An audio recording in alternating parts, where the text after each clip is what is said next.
Hello everyone. तर कसे आहात सगळे? दीपास टेस्टी डिलाईटमध्ये तुम्हा सर्वांचं खूप खूप स्वागत आहे. तर रोज रोज जेवण बनवून कंटाळा येतो, तर आज मी गेले होते बाहेर आणि एवढी छान पाणीपुरी भेटते आमच्या इथे. तर आजकाल बऱ्यापैकी सगळीकडेच अशा टाईपची पाणीपुरी भेटते. तर एकदम थंड अशी पाणीपुरी असते. म्हणजे आपली नेहमी आपण खातो तर कशी त्याची भाजी वगैरे असते, तर गॅसवर गरम गरम भाजी देतात आणि नंतर 3 प्रकारचे पाणी. तर इथे हे टोटल 6 प्रकारचे पाणी भेटतात. सगळे थंड असतात आणि खूप छान अशी त्याची टेस्ट आहे. 6 फ्लेवर असतात, 6 पुऱ्या भेटतात. तर प्रत्येक पुरीसोबत वेगवेगळे फ्लेवर असे भेटतात. तर मला तर ही फार आवडते. मी नेहमी अशी कधी जर तिकडे बाहेर गेले त्या साईडला तर नक्की खाते ही पाणीपुरी.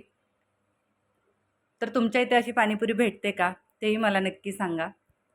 तर सांगू शकत नाही मी अगदी, एवढी सुंदर या पाणीपुरीची टेस्ट आहे. तर त्या दादाकडून मी थोडीशी माहिती घेतली, की नक्की तो कशा टाईपचं पाणी वगैरे बनवतो किंवा काय-काय त्याच्यामध्ये यूज करतो. तर थोडक्यात त्याने माहिती सांगितली होती. तर आपण त्याच्याकडूनच माहिती करून घेऊयात. बोलो। हां. बटाटा और हरभरा और ग्रीन चटनी इसमें डाला हो। ये जलजीरा है, हरा धनिया और जीरा सूखा हो।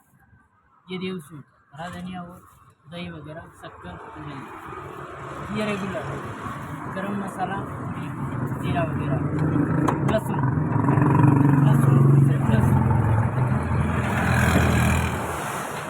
कच्चा लहसुन है इसको डालते। ये हाजमा है, इमली खजूर और ये सब रहते हैं इसमें। ये पुदीना, ओनली पुदीना।